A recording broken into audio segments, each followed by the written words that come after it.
Good evening, folks. I am hereby calling this May 24th meeting of the Council of the City of Lancaster to order. Pardon me. Couple of orders of business, though there aren't a ton of people here. Now is a great time to put your phone on silent or vibrate. If you have public comments to be made, either attached to an item on the legislative agenda, a prearranged public comment, or what have you, please begin with your name and the block of your residence and keep your comment to 3 minutes in length. And yes, you must come to the microphone. And third, if you look there and there, you will see that the meeting is being recorded, just so you are aware that you're being recorded while you're in this room, and of course live streamed. I don't know if it's the case. I don't think you're actually required to steno until I open the public hearing. So, just, that's my understanding. I could be wrong. Oh, I'm so sorry. Mr. Harris, can we get Ms. De La Roba a copy of the agenda?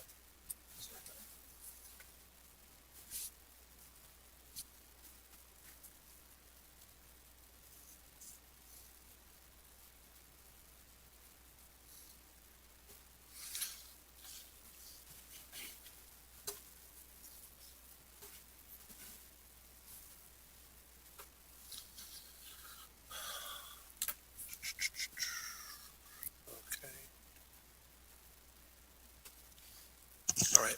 As you are willing and able, please join me in rising for the Pledge of Allegiance. I pledge allegiance to the flag of the United States of America and to the republic for which it stands, one nation, under God, indivisible, with liberty and justice for all. You may be seated. Thank you. Mr. Harris, if you would please call the roll of members. Yes, Mr. President. Mr. Arroyo. Here. Ms. Baker. Mr. Kalexty. Aye. Ms. Gregg. Here. Here. Ms. Diaz. Here. Ms. Walsh. Here. And President Smith-Waddell. Here, Councilor Bakay is excused this evening. We go then to the approval of the meeting minutes for May 10th, 2022. I'll hear a motion. Motion to approve? Second. We have a motion and a second. Council comments on the minutes? Hearing none, Mr. Harris. Mr. Arroyo. Aye. Mr. Kalexty. Aye. Ms. Gregg. Aye. Ms. Diaz. Aye. Ms. Walsh. Aye. And President Smith-Waddell. Aye. Thank you. That brings us to proclamations, honors, awards, and resolutions of recognition. Do we have any, Mr. Harris? Yes, Mr. President, we do then.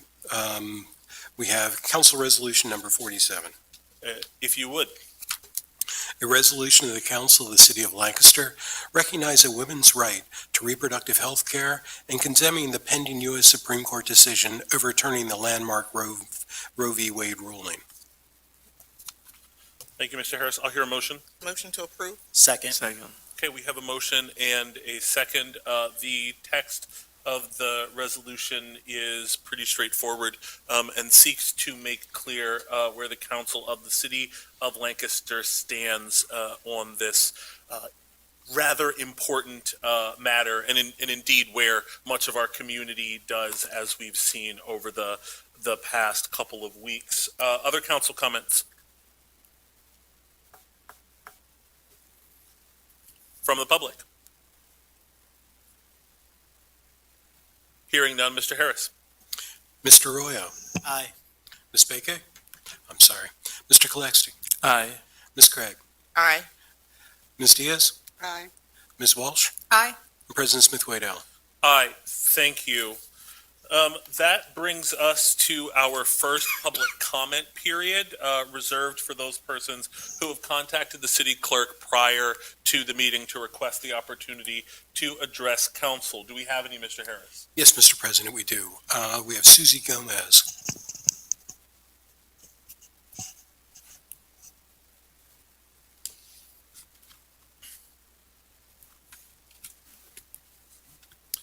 Please begin with your name and the block of your residence. You have 3 minutes. I speak in here? Okay. My name is Susie Gomez. I'm a homeowner in the city of Lancaster for 23 years now. Hard worker since the age of 16, community worker who has been involved in many fundraisers for businesses, as well as city officials throughout Lancaster and more.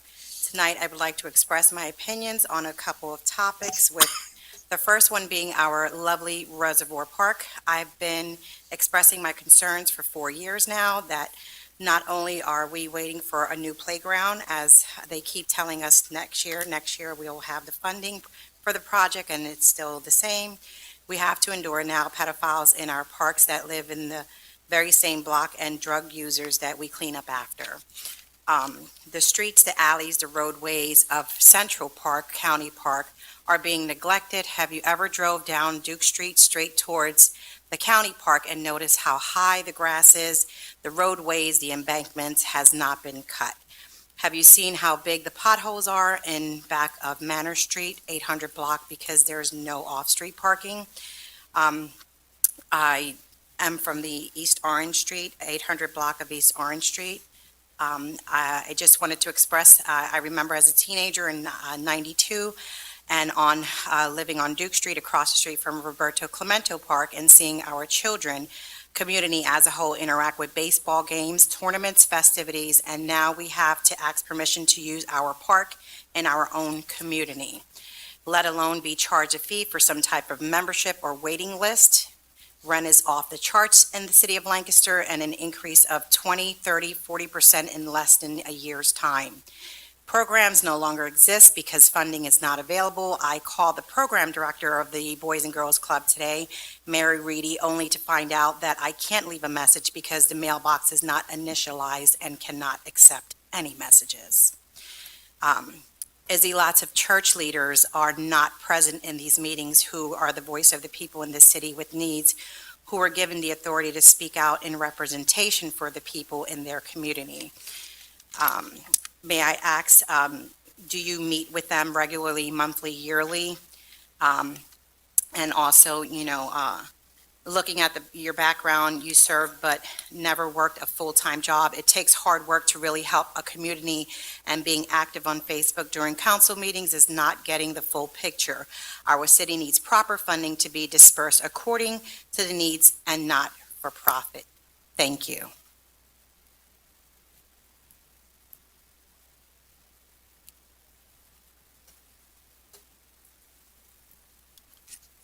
Are there any other public comments, Mr. Harris?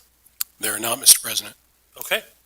That takes us to reports requested by council.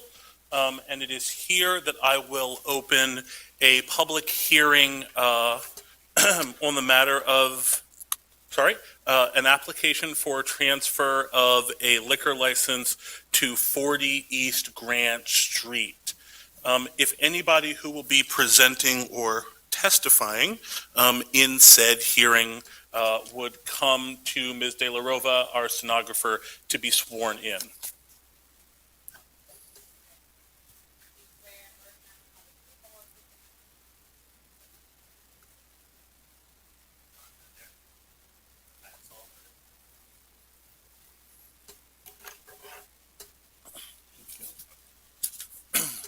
Ms. De La Rova, I would also like to enter into the record the following items. The first being the application for approval of an intermunicipal transfer of liquor license. The second being the recommendation of the mayor.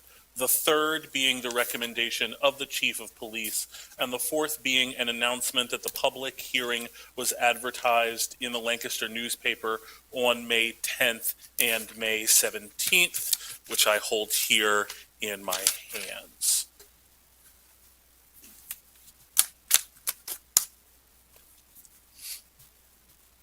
Please. Thank you.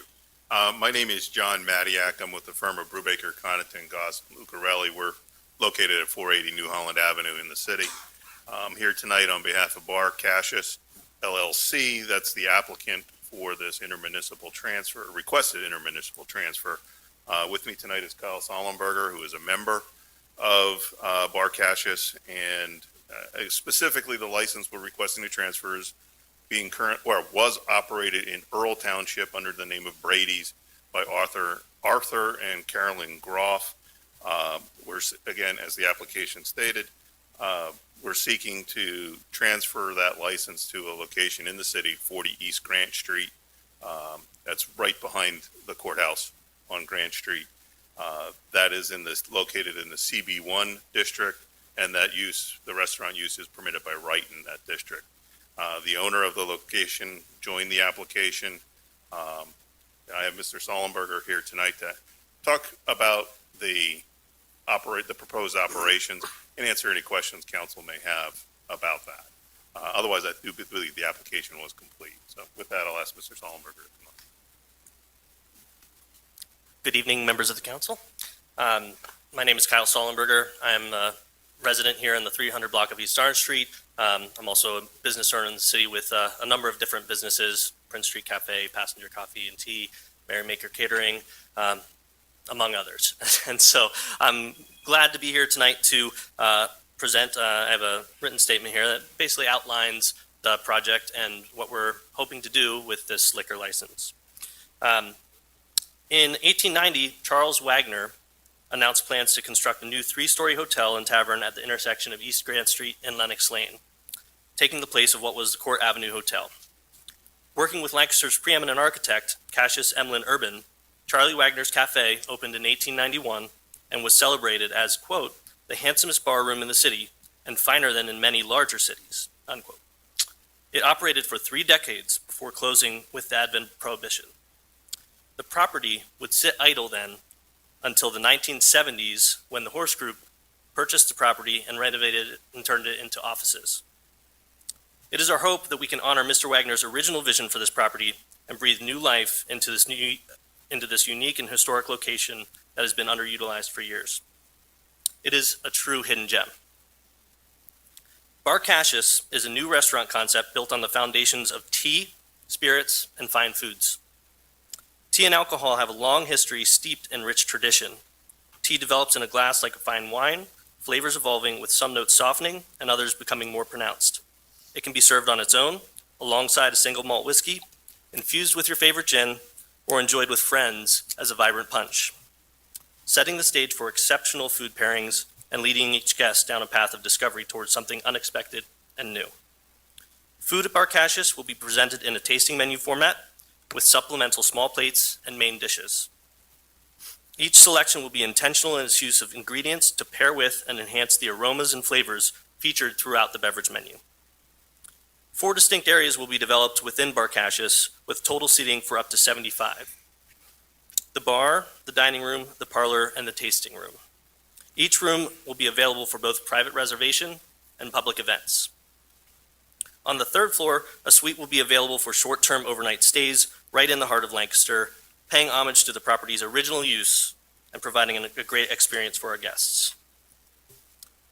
The anticipated operating hours for the bar and restaurant are Thursday and Friday, 4 p.m. to midnight, Saturday, 10 a.m. to midnight, Sunday, 10 a.m. to 3 p.m., and Monday, 10 a.m. to 8 p.m.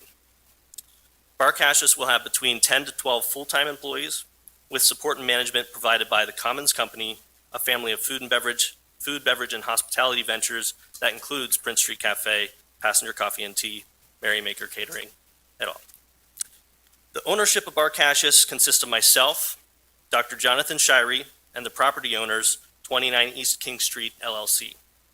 We expect to open for service in the first quarter of 2023 and look forward to contributing to the continued vitality of the downtown area.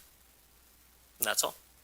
That's really the extent of our presentation. If there's any questions, we're certainly happy to answer. Members of council, questions for the applicants?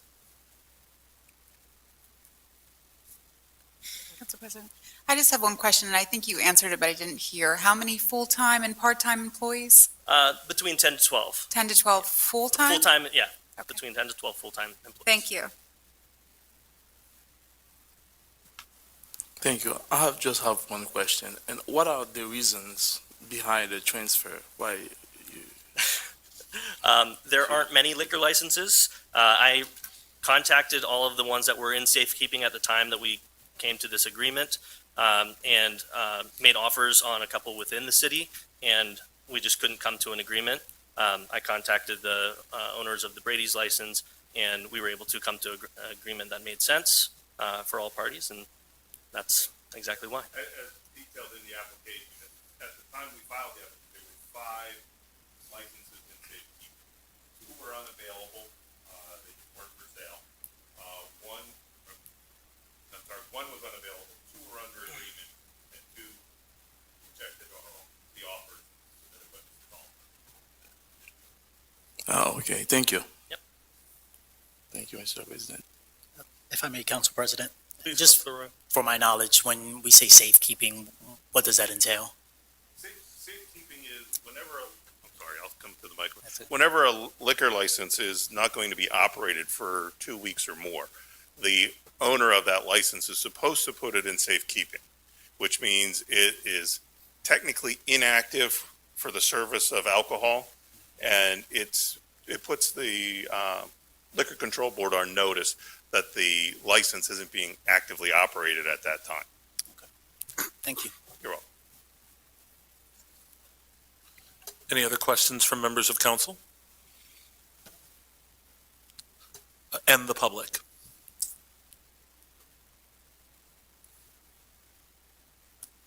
Okay, council, one more pass, anything?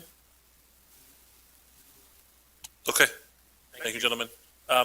I hereby close this hearing on the transfer of liquor license to 40 East Grant Street, with thanks to the court stenographer for being here this evening. We go then to interim reports of committees of council. Do we have any, Mr. Harris?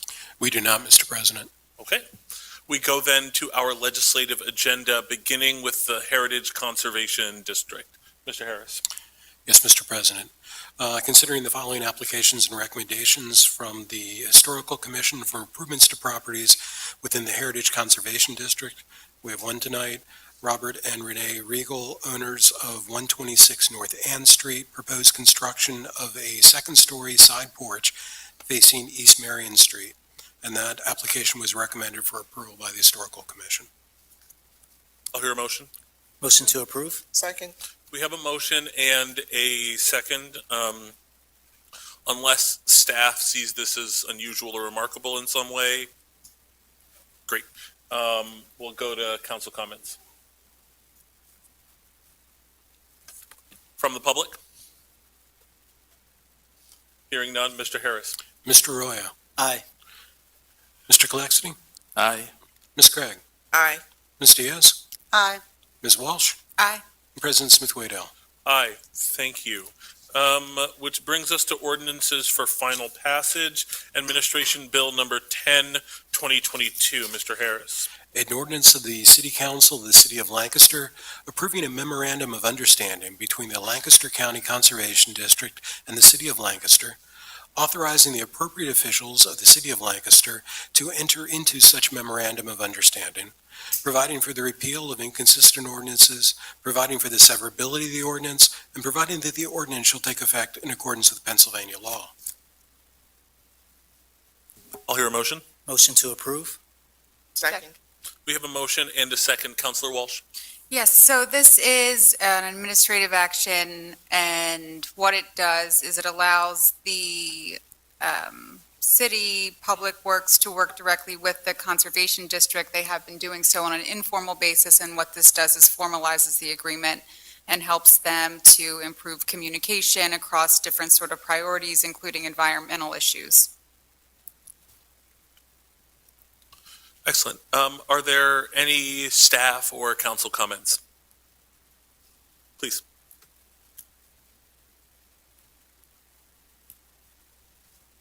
Director Campbell, thank you. Thank you very much. I just wanted to add, because there was a question at the last council hearing about the duration of the MOU, there is no end date for this MOU. It can be terminated by either party with 30 days written notice, and it can be amended in the same manner, but there is no end date for this. So it will continue until either or both parties deem it not necessary. Thank you. Are there any questions for Director Campbell, councilors? Just while he's standing. Great, fantastic. And from the public? Okay, hearing none, Mr. Harris. Mr. Arroyo, Aye. Mr. Claxton, Aye. Ms. Craig, Aye. Ms. Diaz, Aye. Ms. Walsh, Aye. and President Smith-Waddell. Aye. Thank you all very much. That brings us to Administration Bill number 11, 2022. Mr. Harris? An ordinance of the City Council of the City of Lancaster, Lancaster County, Pennsylvania, establishing appropriations of $924,891 of American Rescue Plan Act proceeds received in 2021, providing for the repeal of inconsistent ordinances, providing for the severability of the ordinance, and providing that the ordinance shall take effect as provided by Pennsylvania law. I'll hear Motion him. to? Yep. Motion to approve? Second. Okay, we have a motion and a second. Councilor Bakay could not be with us this evening, but as we've discussed previously, Administration Bill number 11 appropriates American Rescue Plan Act funds otherwise reserved for revenue replacement, that is to make up revenue losses experienced during the COVID-19 pandemic in the city of Lancaster, with the impact and goal of lessening our annual budget deficit and thus preventing us from needing to raise taxes to continue to provide critical services. Did I miss anything, Mr. Hopkins? Fantastic. Council comments. Council President? Councilor Walsh. I have a question. So just so I'm clear, the original proposal of 4.5 of these, this is where, let me back up a couple. So the, in the 2022 budget, what I can tell is we have a set aside for 4.5 million for replacement of revenue. Is this addition coming from that 4.5? No, and this is, I will just grant to everybody up front, this is a little confusing because this is actually a look backward to 2021 budget year. Okay. So in December of last year of 2021, based on the findings of the city's 2020 audit and the interim final rule from Treasury, we had our auditors perform a calculation to determine the revenue loss at that point. And I'm sorry for this, but is actually comparing 2020 revenues to 2019 revenues. That's where the revenue loss calculation was done. That calculation determined that the city's revenue loss from 2019 to 2020 due to, presumably due to COVID, was $3,159,776. And that's what City Council approved as a supplemental appropriation from the ARPA funds in December of last year. And then in January of 2022, Treasury issued its final rule, and that changed that revenue loss calculation that was performed last year. So what this ordinance is doing is appropriating an additional roughly $925,000 to add on to that $3,159,000 from last year. So this will, even though we are in May of 2022, this supplemental appropriation affects 2021 revenues. There are 4 years where we can do this revenue loss calculation. They will result in funds that, if City Council approves it, result in additional funds from ARPA coming to the city for the 2021, 22, 23, and 2024 budget years.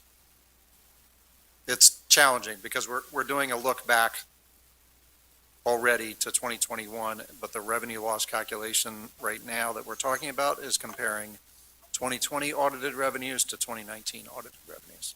Sure, and a follow-up question to that is, with this recalculation, the line items that were adjusted were for both city, fire, and police, correct?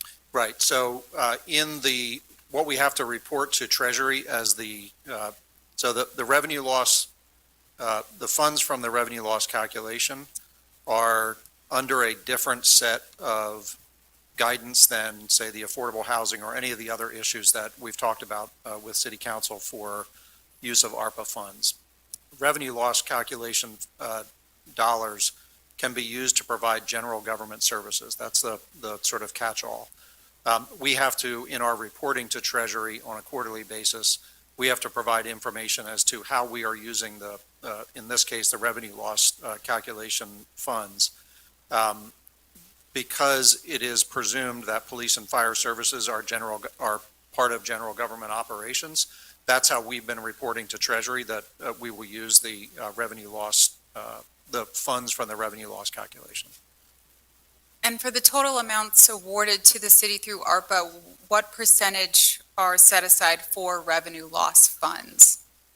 So there's not a definitive set aside. The calculation will be done each year.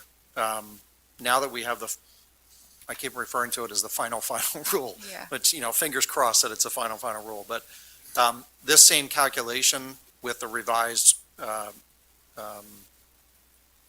calculation and using that 5.2% growth factor that I talked about at the last meeting, this will be done after our 2021 audit is completed, 22 audit, and 23 audits are completed. So there is no, other than the limit of the total allocation that we got from U.S. Treasury, which was about $39.5 million, there's no definitive percentage of that total that can be used for revenue loss. We do not have to use all that we could all that the calculation would produce for revenue loss. My guess is that we probably won't, only because if you think about that growth factor of 5.2%, and we're talking about in total now for 2021, the first revenue loss calculation, if this ordinance is approved, would be about $4.1 million. So think of that growing an additional, basically 5.2% year after year, and then the fourth year, right? That would use up a significant percentage of the total $39.5 million. Where what we put into the 2022 budget was that $4.5 million number that you referenced. If you look at the 5-year projections that were included with the 2022 budget, we just used an estimate of $4 million each of the 2 additional years. So in total, that's around, about $16.5 million. Those are just projections. So we do not, when we have the revenue loss calculation done after the 2021 audit is completed in August likely, we would have a revised calculation done by our auditor and then present to City Council at that time the next request. Because I don't know what that number is going to be. I can't, speculate as are we going to request the full amount or are we going to, request some lower amount? But bottom line is we're not mandated to use the full amount. We're just mandated to do the calculation. And then, we will use our best judgment as to what we recommend to City Council, and then we'll bring that to City Council for a vote. Thank you. I wish there was more clarity on all this and that we weren't looking back over a period of years, but it sort of is what it is.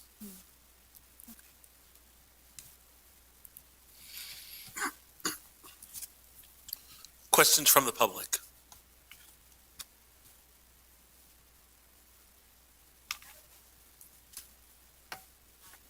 Ms. Gomez, please come to the microphone.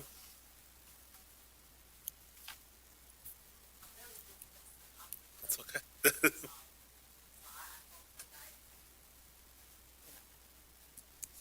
When you say revenue loss, are you allocating the funds from the HARPA? Is that what you're doing? I'll try to get a real sort of thumbnail sketch. So the revenue loss, the American Rescue Plan Act included a provision that recipients of the funds over a 4-year period could do this revenue loss calculation. If City Council were to approve this ordinance, out of the $39.5 million that the city is to receive from U.S. Treasury, about $4.1 million would be used would be allocated from that 39.5 million for this revenue loss, and it's basically to support the city's general government operations, our police officers, firefighters, and we could include in that public works and all the other sort of general workings of city government. But aren't they government officials? Don't they already get compensated? Yes, this isn't to directly pay salaries, this is to support the city's general fund revenues that pay for all of those salaries.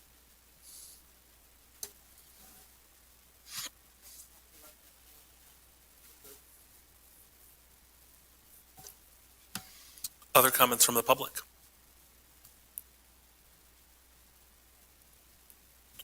Hearing none, Mr. Harris. Mr. Royo, Aye. Mr. Gillespie, Aye. Ms. Craig, Aye. Ms. Diaz, Aye. Ms. Walsh, Aye. and President Smith Waddell. Aye. Thank you. That brings us to heading C, resolutions, beginning with resolution number 48, 2022. Mr. Harris? A resolution of the Council of the City of Lancaster, County of Lancaster, Commonwealth of Pennsylvania, approving the transfer of restaurant liquor license R20241 into the City of Lancaster. Motion to approve? Second. Okay, we have a motion and a second. This is the item that we just had the public hearing about for clarity's sake. So are there any council comments here? Any comments from staff or applicants additional to what's already been made? Any comments from the public? Okay, hearing none, Mr. Harris. Mr. Royo, Aye. Mr. Gillespie, Aye. Ms. Craig, Aye. Ms. Diaz, Aye. Ms. Walsh, Aye. and President Smith Waddell. Aye. Congratulations, gentlemen. Thank you. That brings us to Administration Resolution Number 49, 2022. Mr. Harris? Nope. Is this the one we removed from the agenda? This is one that was decided not to pursue. So this is not being I brought have- up this evening. An older version of the agenda. Councilor Cleese, may I borrow yours briefly? I think it's the same one that I have. Huh. Yeah. All right. Well, just so I'm not, guiding us off track, Mr. Harris, is that the last item on our agenda for this evening? That's the last legislative item, yes. Excellent. That brings us to our second public comment period, open for items not already commented on or not on the agenda. The same rules apply. Please approach the microphone and begin with your name and the block of your residence.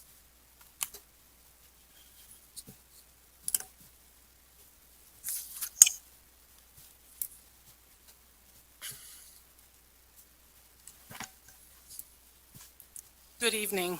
Good evening, Ms. Grievous. Irene Grievous, 900 block of Manor Street. I'm here again this evening regarding the condemnation of my property on Manor Street and with the unjust search warrant that was 8 months ago on a rodent issue. The rodent issue had been taken care of within the first week. And here we are over 8 months later with no resolution, and I'm no further ahead now than I was 8 months ago. I still have not received any kind of notification from the city, what the status is. I'm just in limbo, more stonewalling, more obstacles. And I also wanted to thank Councilwoman Faith for coming out to the property yesterday. And I would actually welcome any council members to the property as well. My property is safe, it is structurally sound. There is no reason why my property, 8.5 months later, is still condemned. I have photographs, I've provided documentation, and I'm offering an invitation for anyone to come to the property along with the mayor herself. These things that building codes is requiring me with roofing and electrical had nothing, absolutely nothing to do with the reasoning why my property was condemned to begin with. If my roof was leaking, obviously, there will be signs of leaks. It will be indication on the ceiling. There will be indication everywhere else. The same thing with the wiring. It's a lot of conflicting information, and there's no end in sight. What is it going to take? How many more times do I have to keep coming, asking for answers that I'm entitled to?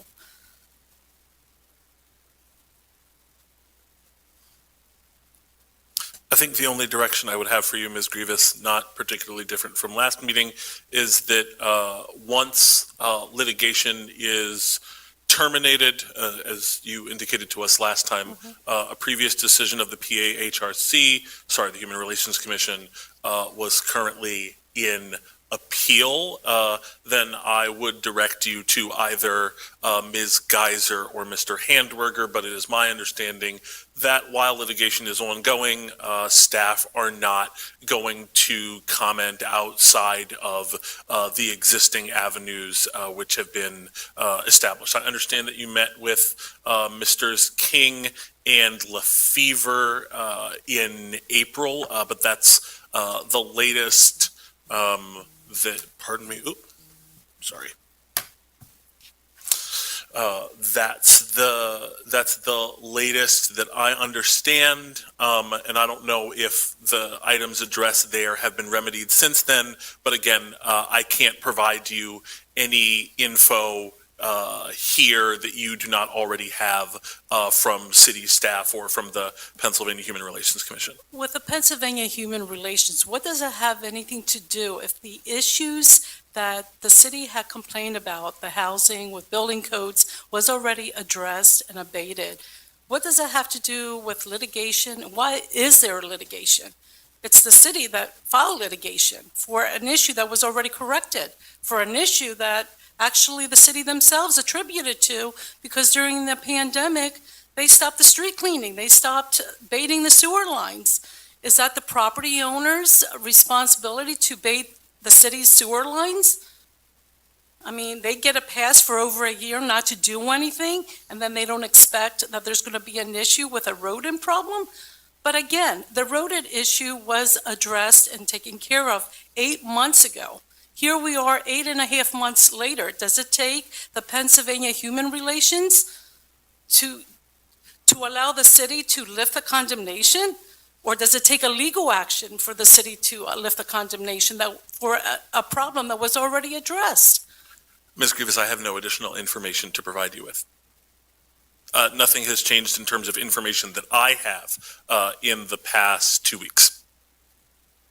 So this is the city's way of basically taking people's property. I mean, that's the only way I can,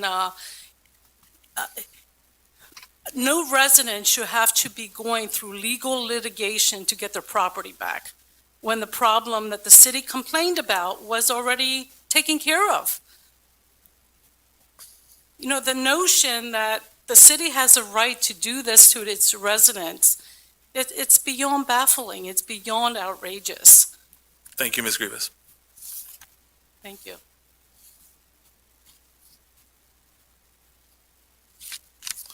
Are there any other public comments?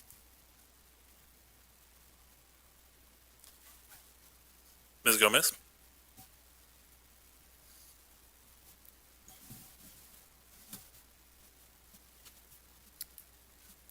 So when you say comments, are we just to make comments? You are not answering? Councilors may choose to answer questions as they like, but are not required by law to do so. Usually they do. Are we going to get our roads fixed? Are we, the issues that I talked about earlier, is there a solution for that? Yeah, so Director Campbell. Reservoir Park specifically, it's been 4 years. I've been contacting the city to, you know, help us fix that park. The kids are in, I mean, you can't even clean it anymore. There's so many markings on it, smudges, it's disgusting, literally. So when do we see a result to that? Because I keep hearing that there's funding set aside for next year, and here we are 4 years later. Yeah, that's a And question for everybody else is Director getting Campbell. their, is it question for who? Director Campbell, who is the director of our Public Works Department and thus oversees city operations on both parks and roads. Thank you very much for the question. To the best of my knowledge, you have the correct information that it is currently on schedule for next year for there to be work done on that park. I understand, but I was not here 3 years ago. I see what's on the current roster for what's going to be happening in the future.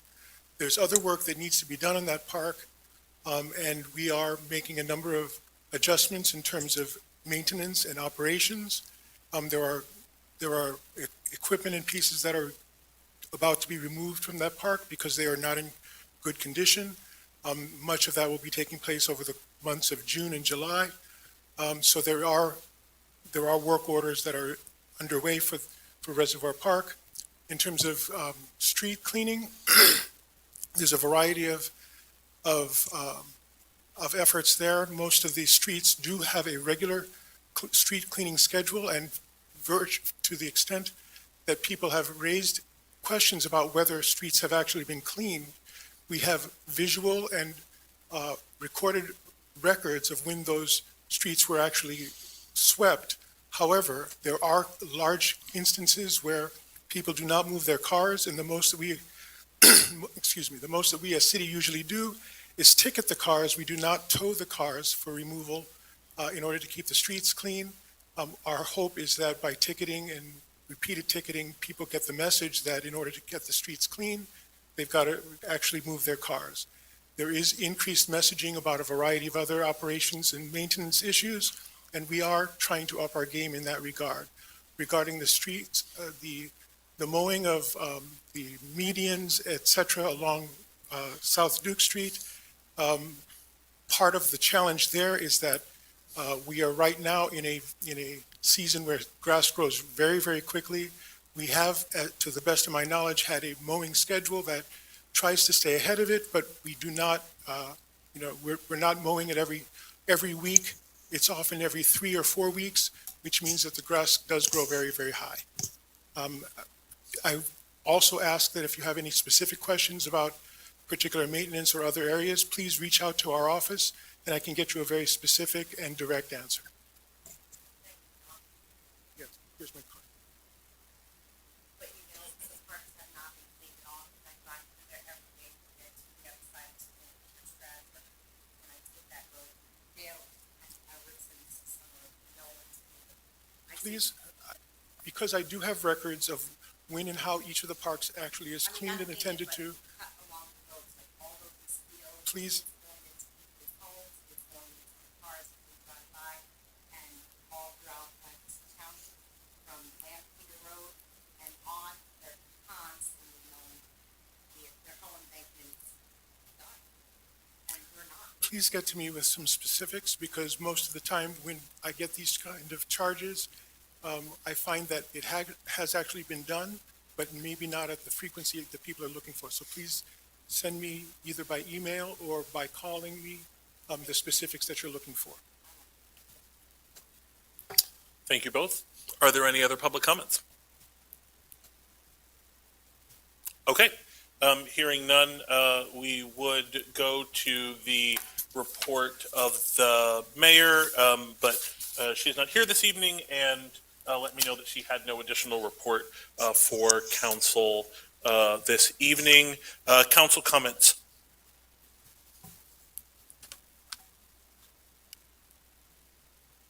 Okay, that takes us to the report of the president of council, and I have no report, just other than to acknowledge, of course, that as we know, 14 children and 1 teacher were killed earlier today in Texas. Just what feels like days after, of course, another mass shooting in Buffalo as we persist as both a nation and individual states, under the premise that we can do nothing to change our gun laws, even with the goal of saving children's lives. And I just felt like that deserved acknowledgement. I'm personally a little beside myself about it, but there it is, just the same.